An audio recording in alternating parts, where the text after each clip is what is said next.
some people struggle to differentiate between a pet cat and a feral cat. To them, they see a cat.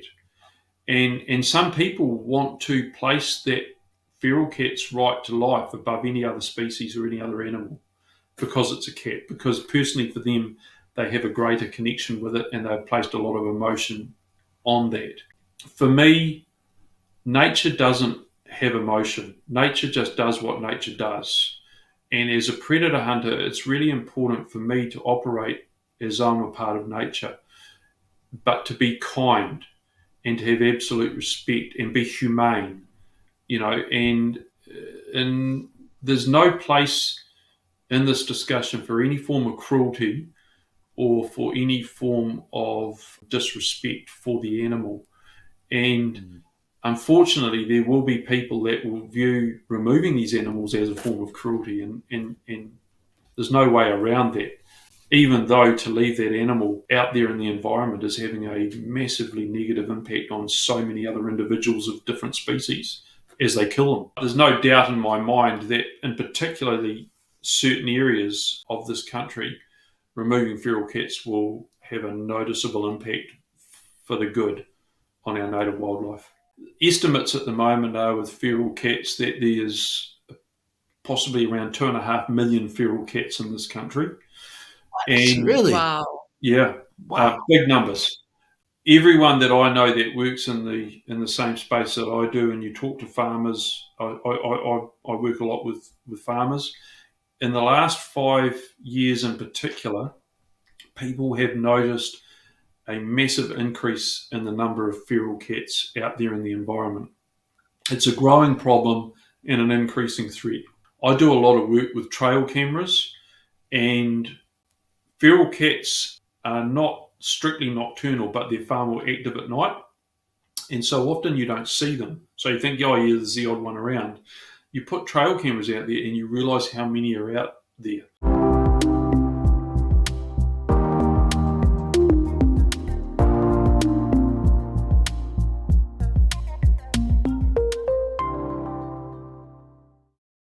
Kia ora, hello. And welcome to the People Helping Nature podcast.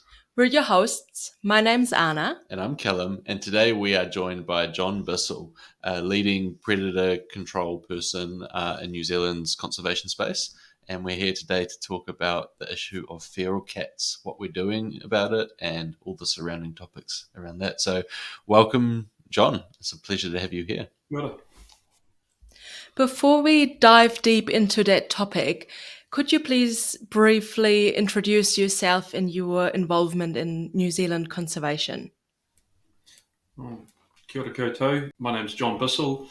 I have a small business called Backblocks Environmental Management. My specialty in particular is pest and predator control, and in particular around threatened species protection. I'm also the National Predator Control Advisor for an amazing organisation called Save the Kiwi, and I work across the country supporting and walking alongside projects and groups and people carrying out amazing conservation work, which is what it's all about. Awesome. Thank you for that, John. So as Callum already mentioned, today we're talking about feral cats. And to kick us off on the topic, what is a feral cat here in New Zealand? Can you please explain that to our listeners? There's a number of definitions, but essentially a feral cat is a cat that doesn't have a home, or it's a cat that's living in a wild state that is unassisted, unfed by human intervention. So there's self-feeding, self-care, wild-born cats, or in some cases they are domestic-born and abandoned and then learn to survive and live in the wild and continue in a feral state. Right. So they're not the mogwai at home that has a collar on and gets nibbles and what do they get? The Jimbos every night. It's completely different. They don't have that presence of caring humans in their life, is what you're saying.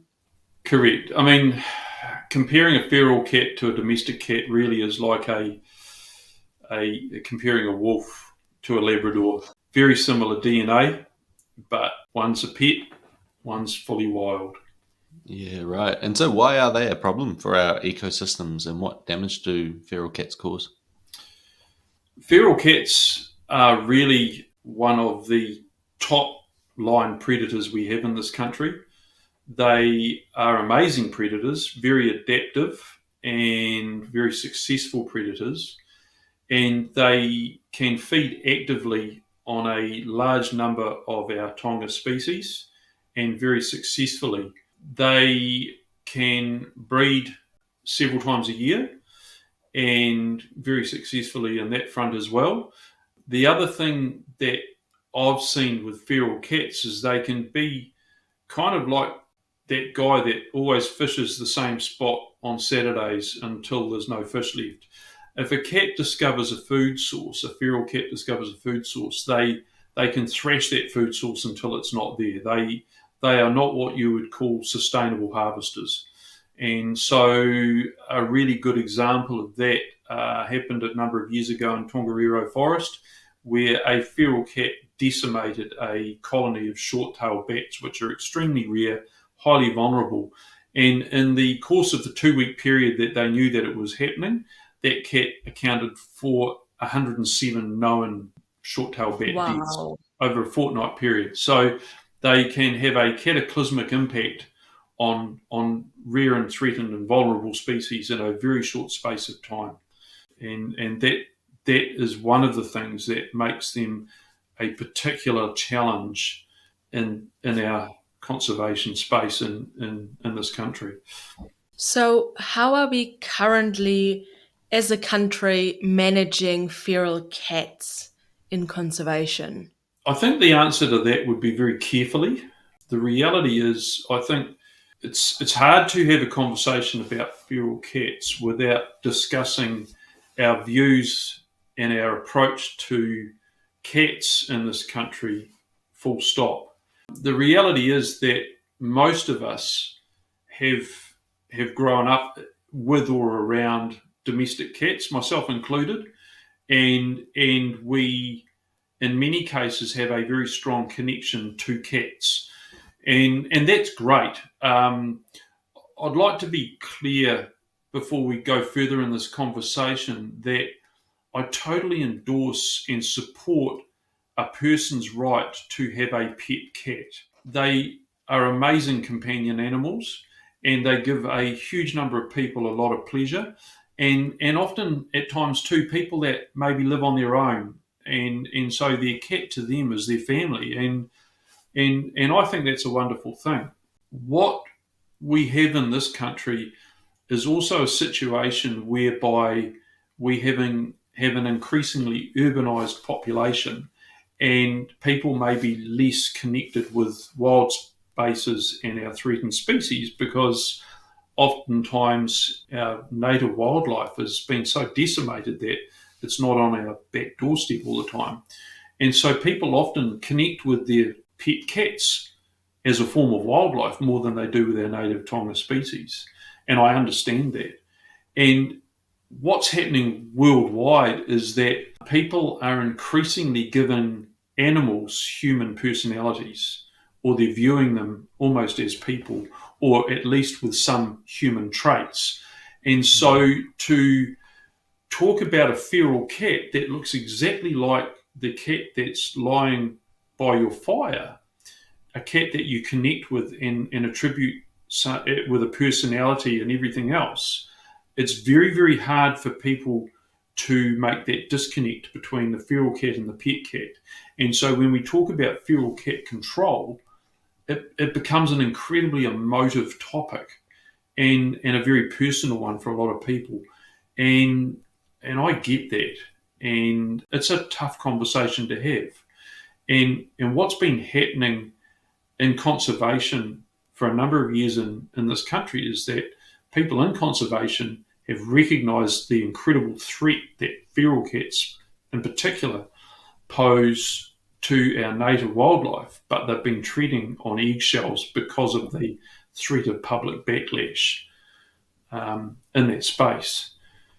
What's happening now is there is an increasing movement and an increasing degree of openness by people around that threat and the impact that feral cats are having, and an increasing willingness to have this sort of honest conversation. And it's a tough conversation to have. The reality is that when it comes to this topic, we're not all going to agree. But it's really important for me to show respect to those of us that maybe have a different opinion in this space. The reality is that nature, as I've said other times, doesn't attribute an animal's right to life based on how cute it is or how much somebody connects with that animal. The fact is, if you leave a feral cat in an environment because it looks like your pet cat, there is a massive downstream impact on other animals.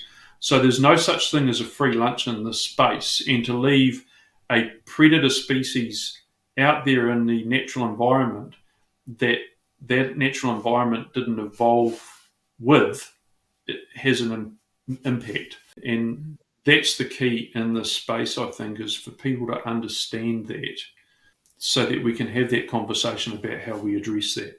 Yeah, definitely. It's we have very strong emotions towards companion pets like cats and dogs, for that matter, and it's really important that we do address this situation, but we don't sweep it under the rug. But also, we do it with respect to people's subjectivenesses.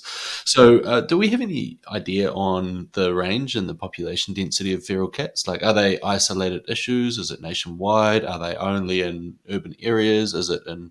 Are they an alpine problem? Like, where is the issue, and how much do we know about it? So essentially, it's an increasing issue. Estimates at the moment are with feral cats that there's possibly around 2.5 million feral cats in this country. And really? Wow. yeah, big numbers. Everyone that I know that works in the same space that I do, and you talk to farmers, I work a lot with farmers. In the last 5 years in particular, people have noticed a massive increase in the number of feral cats out there in the environment. It's a growing problem and an increasing threat. I do a lot of work with trail cameras, and feral cats are not strictly nocturnal, but they're far more active at night. And so often you don't see them. So you think, oh yeah, there's the odd one around. You put trail cameras out there and you realise how many are out there. I did one monitor on a farm last year. I had 8 different feral cats at one camera site. Wow. So the numbers are increasing. As far as range and territory sizes and all of those sorts of things, it depends on the food availability and the density of the population a lot of the time. If the more food out there, the higher the population usually, unless there's control happening, which means sometimes the home ranges can be smaller as well. But I can tell you that I've had feral tomcats that were quite noticeable, like if one lost half an ear through fighting or something, and I've had them on different cameras kilometres and kilometres apart. So they can go a long, long way. The gills or the females will often have a smaller home range and stay a little bit closer. But the toms in particular can range a long, long way. Personally, myself, I've seen them way up in the alpine environment, and I've seen them right down on the coastal foreshore. So they can inhabit a wide range of environments, and the only thing that will limit that is food availability and denning sites and the ability to live and survive in those areas. So really, there's not a lot of places in this country now where we do not have significant populations of feral cats. What's also happening with the changing of the seasons, what I'm seeing sometimes is that prey abundance is increasing as well. Rabbit populations are growing in many parts of the country, particularly on the eastern parts of the islands. Everything's driven by what's beneath it. So feral cats, ferrets, other predators are increasing in number because their food resources are increasing too. So some real challenges in that space. Another interesting one is that there's an increasing number of lifestyle blocks in peri-urban and rural areas. And what's happening is there's a lot of pet cats in those environments. So people see a cat and they assume it belongs to someone. And so often what I'm seeing is that there's a number of feral cats, quite a large feral cat population, often living in those sort of lifestyle areas because they're being left alone, because people assume they belong to someone. So there's big challenges in that space. What people sometimes don't understand is the impact that feral cats have on pet cats. I spoke to someone a couple of weeks ago, or about a month ago, who had lost 2 pet cats within a month to being they were killed by feral cats. And Wow. so feral cats are having an impact in a number of ways across the landscape. Big impacts with stock health on farm. Feline toxoplasmosis can cause ewes to abort, or at the very least have a lamb that will die very quickly after birth. It is a massive problem in the farming community. You can vaccinate against it, but it comes at a huge cost to farmers as well. And they did an autopsy on a number of hectares in Māui dolphins that were stranded. This is a few years ago, and I can't remember the exact details, but they found that something like 25 or 30% of the marine mammals that autopsied had fatal levels of feline toxoplasmosis in them. So Wow. an incredible impact there on our very rare marine mammals as well. Now, how it got into the water, who knows? But the fact of the matter, it did. They've got it, and it had a negative impact on them. So there's some huge challenges in this space, in this landscape. It's crazy the after effects, right, of what we sometimes think are smaller problems than they actually are until we comprehend the scale of it all. If you had to rank feral cats with other introduced predators that we have here in New Zealand, how do they compare? Is there anything that's particularly special about them, or what makes them different?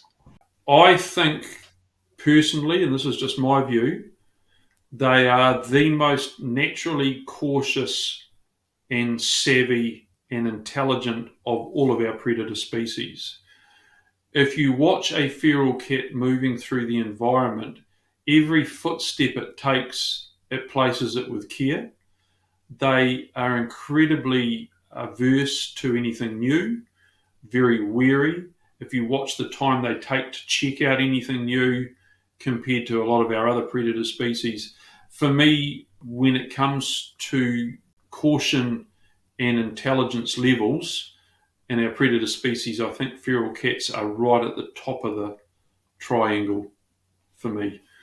They're incredible animals. I've got absolute respect for them, and it might sound a little bit strange for me to say that, or to hear me say that, but at the heart of everything I do is respect. And I think it's a really tough place for a lot of predator hunters to be in. If you're going to be good at this game, you have to have respect for the animal and you have to have empathy. And they didn't ask to be here. And to be tasked with removing them is not something that you relish, but it's something that's absolutely necessary, because to leave them out there is catastrophic for our native species in many cases.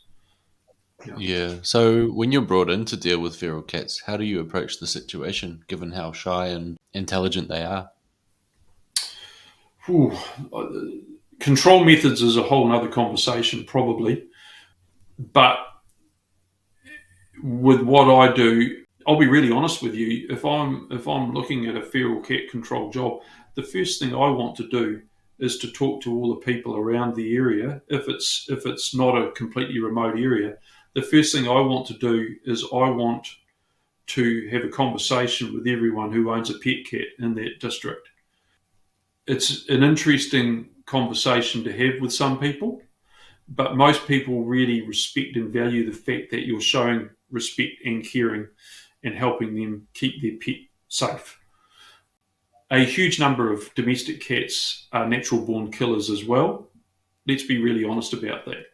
The reason they sleep all day is because they've been hunting and killing all night. But the fact of the matter is that all feral cats are killers and have a huge impact. The domestic cat impact is a whole other conversation that I think is probably approaching us as well. And that one to me is one to be entered into with real respect for those involved in that conversation. But the feral cat conversation they're a different species to me. So I like to talk to anyone in the district. I like to eyeball their cat or get a photo of it. I also ask them to put a collar on the cat, so it's really obvious. Quite often, we won't use kill trapping in an area where there's pet cats, or within a long way, just to avoid risk. But any feral cat control operation needs to be approached carefully with respect, and you've got to be really on your A game if you're going to be successful. Yeah. Quite often what I've said is that I get told is that people with pet cats, if we remove a feral cat or feral cats from an area, is they notice their cat's not getting beaten up anymore and it's not getting injured. And they thought it was just getting hurt sometimes or licking wounds from just being out and about, but it turns out it was just getting beaten up at night by wild cats. So I think people really underestimate the impact feral cats have on their pet cats, as I've said before. Yeah, I feel like this topic is definitely a juggle left, right, and center, but I'm really grateful. And we're talking about it today because that's one of the main solutions, I think, is to address these things. But can you Yeah. and you've already touched on a few misunderstandings, but could you just sum up the biggest misunderstandings that you encounter around the topic? Well, I think it really is the fact that some people struggle to differentiate between a pet cat and a feral cat. To them, they see a cat. And some people want to place that feral cat's right to life above any other species or any other animal because it's a cat. Because personally for them, they have a greater connection with it and they've placed a lot of emotion on that. For me, nature doesn't have emotion. Nature just does what nature does. And as a predator hunter, it's really important for me to operate as I'm a part of nature, but to be kind and to have absolute respect and be humane, and there's no place in this discussion for any form of cruelty or for any form of disrespect for the animal. And unfortunately, there will be people that will view removing these animals as a form of cruelty, and there's no way around that, even though to leave that animal out there in the environment is having a massively negative impact on so many other individuals of different species as they kill them. And not every feral cat, if you catch them in a cage trap, wants to eat you through the bars of the cage. A lot of them are quite submissive or quite quiet. And you know what? I've had comments when people have talked about that and they say, well, it must have been a pet one, but it's not. And it's not, because you're a million miles from the nearest house sometimes. And my view is, if the cat's calm and quiet, then I've done my job well as a trapper, because I'm not creating unnecessary suffering for that animal as I remove it. And that's a big thing for me. So, yeah. Yeah. They're such a big part of our identity, and I imagine it must be a little bit harder to put the emotions to one side when the cat is calm and it is what you imagine as what you would think of as a pet cat versus a feral cat that's out there leaping out of the cage to bite and attack you. But this just comes back to the misunderstandings, which are so foundational to who we are. It is really hard, yeah. And you know what? I don't want to be the face of feral cat control in this country, but I really respect the right of people to have an opinion on this. And I respect the right of people to want to keep a pet cat. But I also respect the right of other wildlife and other people around that cat not to be impacted by that person keeping that cat. And I strongly believe we can have our cake and eat it too in the space with domestic cats. But feral cats, to me, are no different to a stoat or a ferret or a weasel or a rat or a possum. They don't have a place in our natural world in this country. And that's a really hard conversation to have. And you know what? We need to put our hands up as people, because we're the ones that created this situation. The cats didn't ask to be here. They didn't ask to get put in this situation. But as people, we need to fix that. But the most important thing for me is, as a trapper and as a predator hunter, I don't want to give any species of animal I'm targeting a greater or lesser right to live because it looks cuter or like something I connected with as a child. I believe that a rat has an equal amount of respect owing to it to any other species. But if you talk to most people, they hate rats because they're ugly or they're smelly or they're scared of them. But to me, every animal is deserving of equal amounts of respect when it comes to this conversation. And there is no easy way to say we need to remove them, and there's no easy way to do it. And I don't know what the answer to that question is, but all I know is that to leave those animals out there in the wild is to have a far higher impact on a far larger number of other animals. Yeah, and it's definitely a public conversation we need to be having more as a nation. Yeah. And it's bridging that gap between conservation and the general public's perception of feral cats is really important. Do you have any thoughts on maybe how we should approach that conversation, or how we should go about even starting this discussion? Around feral cats or around, Well, around getting the right perceptions within New Zealand to address it. Because if people don't see it for what it is, it's going to be the human problem that actually stops us from solving this, and that's going to devastate our local ecosystems. There's been a huge push for a National Cat Act around the registration and microchipping of domestic cats, and ultimately possibly containing domestic cats as well. There's also now some cat-free suburbs that have been put in place where it's a new subdivision and they put in covenants where you can't have a cat. The government currently has decided that it is not a priority, which is a bit sad, actually, to be honest. I think it's really important that we have this conversation nationally and from people with every different viewpoint. And we have a conversation about what can we do to find as much of a win-win as we can. The fact is that there's no place where you can have cats intermingling, feral or domestic, with native wildlife where there's not a win-lose for someone or something. And that's a really tough thing to have. But I really, really advocate for people's right to have a pet cat. I think it's a wonderful thing, and I think we can have our cake and eat it too with pet cats. Feral cats is a different conversation.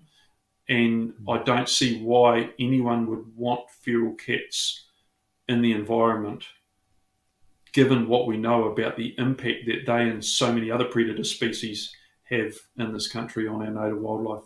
Yeah, I fully agree. And in Europe, there's this whole movement at the moment about indoor cats because people are sick of their own pet cats that they so much love being endangered by being outdoors. So, other cats, road accidents, disappearing because they're locked in someone's garage and all of these things. And they're now breeds actually bred to be inside and they love it. And as long as you enrich them enough, they're actually happy as just having that life. So I'm really hoping that that's going to come to our shores sooner rather than later, because that's to me having what's the saying with the cake? Have your cake and eat it. Yeah. Yeah, and as dog owners in this country now, there is a requirement for us to contain our dogs on our property to ensure that there is no risk to other people or livestock or whatever, and everyone understands those rules. I think there's just a bit of a rethink on that whole conversation around cats needed. I think people will be probably a little bit startled at the positive side of things that comes out of potentially containing domestic cats. I think it could be a really positive thing as well. Yeah, so watch this space. Yeah, I mean, just for the record, I don't hate cats. I grew up with them. I think they're amazing. People might find that hard to sort of correlate the two together, but for me, I don't. I think incredible companion animals and totally endorse people's right to have them. And I think we need to just work on how that looks. Yeah, I fully agree. I loved them too. Callum used to have a cat growing up as well, so I think it's that working together and understanding the difference between the two and how different they actually are. Yeah. So, in your opinion, what are the most important next steps that we have to take as a nation to improve our ability to be better at feral cat under control and up the understanding? I think one of the most important steps of late has been the SPCA's change in their position with regard to feral cats. The SPCA now has come out publicly and said they understand the fact that feral cats need to be removed. And I think that is a huge step forwards, and I cheer them on for that. So I think these sorts of conversations are really important. I don't think desexing feral cats and re-releasing them is an answer, because they can live for years and they can have a massive impact while they live on. They just need to not be there, to put it bluntly, and I don't know a nicer way to put it. It's the same as all of our predator species, really. But I think a National Cat Act would really help. I see local councils are now starting to take the onus on themselves almost at times, and they're starting to move towards that. But some national direction from the government on this would be really useful in that space. And I just think the most important thing in the conservation space is to be mindful and respectful of those with a differing opinion to yourself. We don't all have to agree on this, but we need to reach an end point where our native wildlife is being protected and is safe. Yeah, so speaking of that end point, if we are able to get feral cats under control, and I mean, how cool would that be? But what could our biodiversity look like in that outcome? In some parts of the country, you might get a real fright at how many lizards show up. For me, it's not just feral cats having the greatest impact. I mean, for me, this is a conversation about all of our predator species.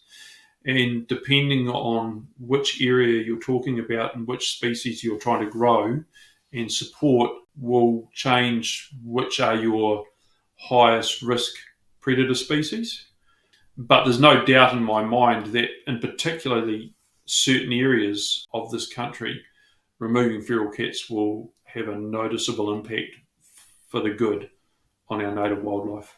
Yeah, I fully agree. And I feel like Stewart Island is another prime example of it, where they're a huge problem. But I feel like in general, we've come a long way of starting to talk about this now and trying to find a middle ground. Yeah, absolutely. I mean, there may be people watching this that are feeling pretty angry and pretty emotional about what we're talking about. I'd just like to say those people, I empathise with you. But I would have a question that if you take every time we say cat in this conversation and you replace the C with an R to make it rat, and this is a conversation about feral rats and domestic rats and people's right to have a pet rat, and the fact that we need to remove feral rats from the environment.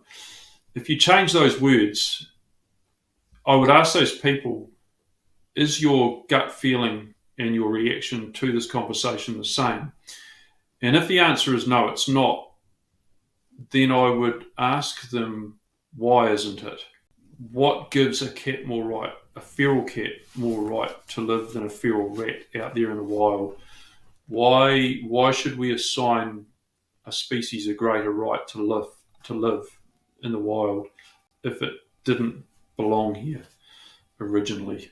That's an interesting conversation, you know. Yeah. And it's definitely, to me, the biggest issue here is the human perception, as we already talked about. And it's definitely to do a lot with us and how we phrase it, how we educate and share our knowledge. And I know of several community projects who are facing these issues and struggling with that quite a lot. So do you have any tips for them how they can raise awareness but do it respectfully and mindfully?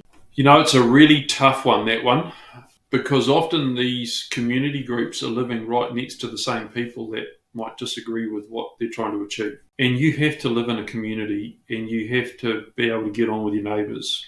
And the reality is that in some cases, people find it very hard to disagree while still having respect for each other or being able to converse with each other. It gets very, very personal. So for community groups, I would suggest tread carefully, tread cautiously, tread respectfully, and decide if it's a conversation worth having right now, or it could be shelved, or just put a pin in it for a little bit longer. And this is why I think we actually need national direction from the government, who are prepared to step up into the space, like some of our organisations are, and do the heavy lifting, to be honest. I think the likes of the SPCA, Predator Free Trust, all talking together and having those honest, respectful conversations and working on the messaging is a really important place to start here. And it's not a burden to be carried by individuals. Yep. It has a lot of gravity to the topic. That is for sure. I appreciate, we've co-evolved with cats. It's so core to our identity. So this is my personal view. Sometimes I wonder, in New Zealand, we're not used to, our big mammals like our wolves or our lions. And sometimes I wonder if that prohibits us to understand the difference between a feral feline and an actual pet cat, because we're not used and we're not in close proximity to any country that we comprehend that the feral lion, and you already said it, DNA wise, they're really similar. It's the behavior that is so different. Sometimes I wonder if we're just lacking a little bit of that basic understanding of how they behave in the wild, and we can't quite translate that, because the next wild cat, is in Asia or South America to us. It's hard to know.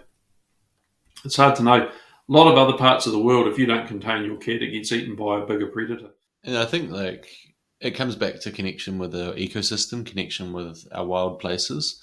When you when you build a deeper connection to our native ecosystems, our forests, our mountains, our wetlands, you see the connections between them, and there isn't really a natural place for cats within those ecosystems. And so that is really important. But what does a healthy ecosystem look like to you, John?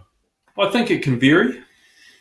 It starts with clean water, lots of habitat, and a vibrant and thriving biodiversity. And that sounds all very flowery and very broad brush in general, but it can vary place by place. I mean, I live in a rural area, and 5 years ago when we moved here, there wasn't much of anything, and we started pest control around our area. And now I counted 25 tui in a kowhai tree the other day at the back of our place. And so it's amazing how quickly those things can change.